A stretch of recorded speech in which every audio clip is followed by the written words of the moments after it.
আজকে তোমাদেরকে বলি, তুমি যদি মুসলমানের সন্তান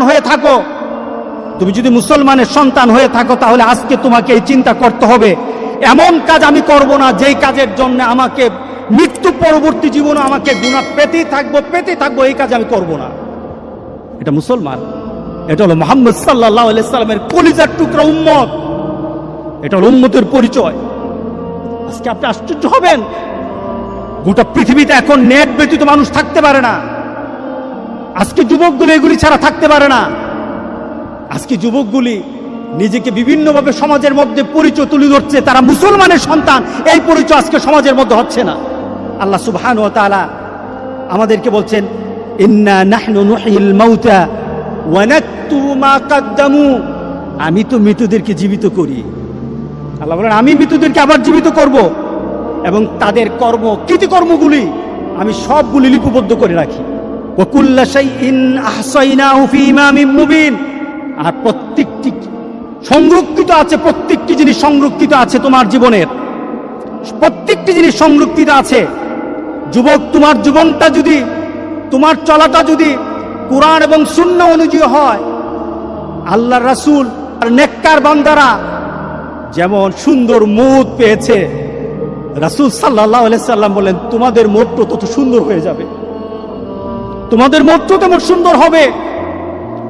রাসূল সাল্লাল্লাহু আলাইহি সাল্লাম বলতেছেন, তুমি দুনিয়াতে যেভাবে চলবা মউতও তেমন হবে।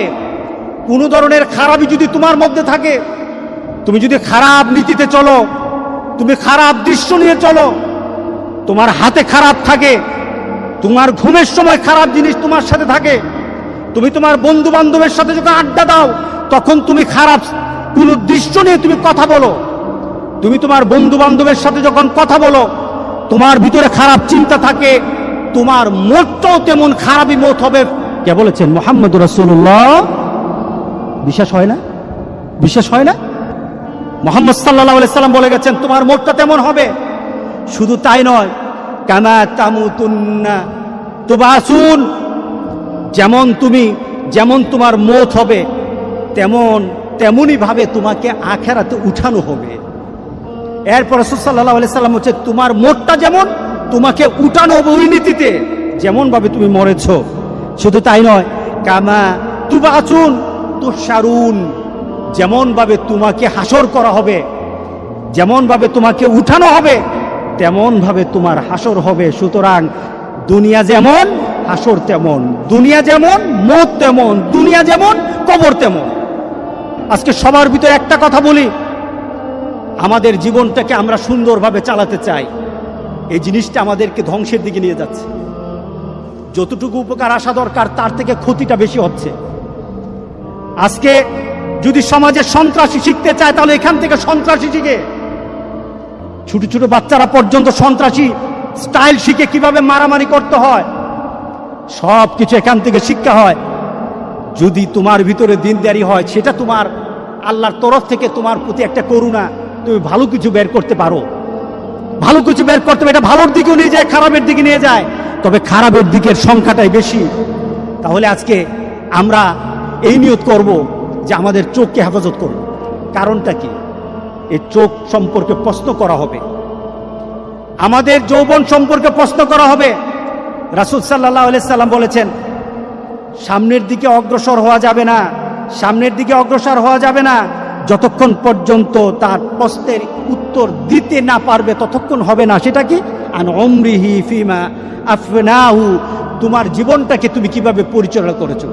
আরেকটা হলো শাবাবি ফিমা আবলাহু, তোমার যৌবনকে তুমি কিভাবে ব্যয় করেছো। এই প্রশ্নগুলো আসবে। কবরও যেমন প্রশ্ন, হাসরের ময়দানে প্রশ্ন আছে। তাহলে চলুন আমরা পরিবর্তন হয়ে যাই। এই চোখকে আল্লাহ সুবহানাহু ওয়া তাআলা, প্রত্যেকটি মানুষের চোখ যেন আল্লাহ হেফাজত করে, প্রত্যেকটি মানুষের কানকে যেন আল্লাহ হেফাজত করে। আল্লাহর কাছে বেশি বেশি করে চান। চোখ যদি ধরা খেয়ে যায়, কান যদি ধরা খেয়ে যায়, বাঁচার আর উপায় নাই। একটা ছোট্ট ঘটনা, আমি হজে গিয়ে বইটা কিনেছিলাম, আরবের এক পুলিশের জীবনী।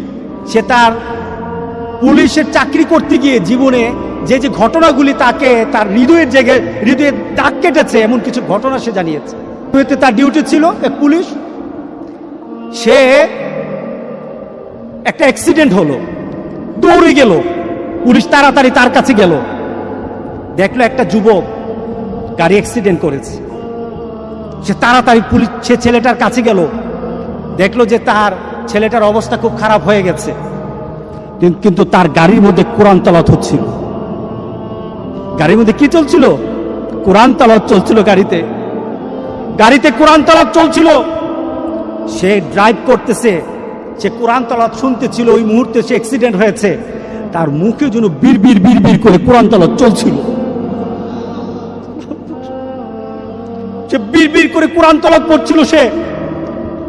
সে পুলিশ বলতেছে, আমি ছেলেটাকে কুলে নিলাম, দেখলাম মুখটা একটু নড়ে, কোরআন তেলাওয়াতের মতো একটু শব্দগুলি বের হয়, আমি বুঝি না। এক পর্যায়ে সে আস্তে করে সে ঢলে পড়ে গেল, তার মৃত্যু হয়ে গেছে। খবর নেওয়া হলো, তাড়াতাড়ি তার খবর নেওয়া হলো, তাকে তার মোবাইল থেকে তার বিভিন্নভাবে তার পরিবারের সাথে যোগাযোগ করা হলো। যোগাযোগ করে সে জানা গেল এই ছেলেটা প্রতি বৃহস্পতিবার তার দাদির কাছে যেত। তার দাদি আছে গ্রামের বাড়িতে, 200 মাইল ড্রাইভ করে দাদির কাছে যেত। প্রতি বৃহস্পতিবার যেত, দাদির সাথে থাকতো, শুক্রবার নামাজ পড়ে আবার সে ফিরে আসতো, রিয়াদে চলে আসতো।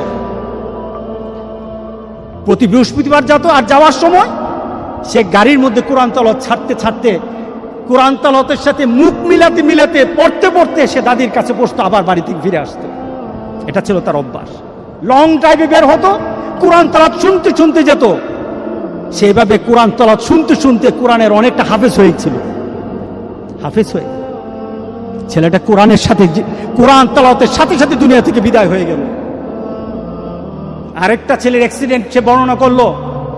অ্যাক্সিডেন্টের সাথে কাছে গেল, গিয়ে দেখলো গাড়িতে গান বাজে।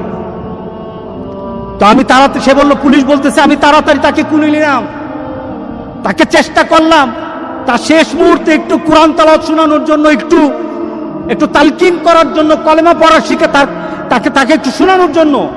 যতবার আমি তালকিন করি, যতবার আমি লা ইলাহা ইল্লাল্লাহ, যতবার আমি কালেমা পড়াই, ততবার সে গান গায়। নাউজুবিল্লাহ বলি। কারণ তার মধ্যে কিসের গানের যে স্মৃতি, গানের যে একটা মানসিকতা, গানে এতক্ষণ শুনতে ভিতরে যে গানের একটা ভালোবাসা তো তার রয়ে গেছে, যায় না। যেমন তার দুনিয়ার জিন্দেগি ছিল, তেমন তার মৌত হয়েছে। গান শুনতে সে চলছিল, আর গান শুনতে তার মৌত হলো। এবার বলেন তো দেখি, তাকে কাল হাসুরের দিন কি কোরআন তেলাওয়াত অবস্থা উঠবে নাকি গান অবস্থা উঠবে? বলেন। তুমি জানো না তোমার মৌত কখন, পৃথিবীর কেউ জানে না তার মৌত কখন। সুতরাং তোমার মৌতটা যেন এমন না হয়, মৌতের পরে এমন রেকর্ড তোমার দুনিয়াতে থাকবে যে রেকর্ডের কারণে তুমি কবরে শুয়ে গুনাহ পাবা। এমন রেকর্ড যেন তোমাদের না থাকে। আমাদের এমন সতর্ক হওয়া দরকার আছে কিনা বলেন?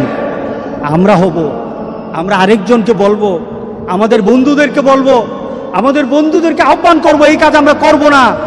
আপনাদের পরিবারে আপনাদের সন্তানগুলি তাদের মোবাইলগুলি কি অপারেট করে, এই মোবাইলগুলি দিয়ে তারা কি করে, আপনাদেরকে এটা চেক করতে হবে, দেখতে হবে আপনাদের সন্তানেরা কি করে। যুবক, তোমাদের জন্য খুব কঠিন সমাজ তোমাদের সামনে। আমার সবচেয়ে একজন প্রিয় আরবের এক আলেম শেখ মোহাম্মদ আল আরফি অত্যন্ত তেজস্বী কথা বলে, অত্যন্ত ঘটনমূলক কথা বলে। ওনার একটা আলোচনায় উনি বললেন, ওনার এক বন্ধু, যুবক শুনো, ওনার এক বন্ধু সে ইন্টারনেটে খুব এক্সপার্ট ছিল। সে একবার সার্চ করে একটা ইন্টারনেটের ওয়েবসাইটে ঢুকে গেল, ঢুকে গিয়ে দেখলো ওয়েবসাইটটা একটা নোংরা ওয়েবসাইট, সেটাকে চিনল। এরপরে শেখের কাছে এসে বলল, শেখ, আমি ওয়েবসাইটে ঢুকে যা দেখলাম এটা বিশ্বাস করার মতো না। কি দেখেছেন?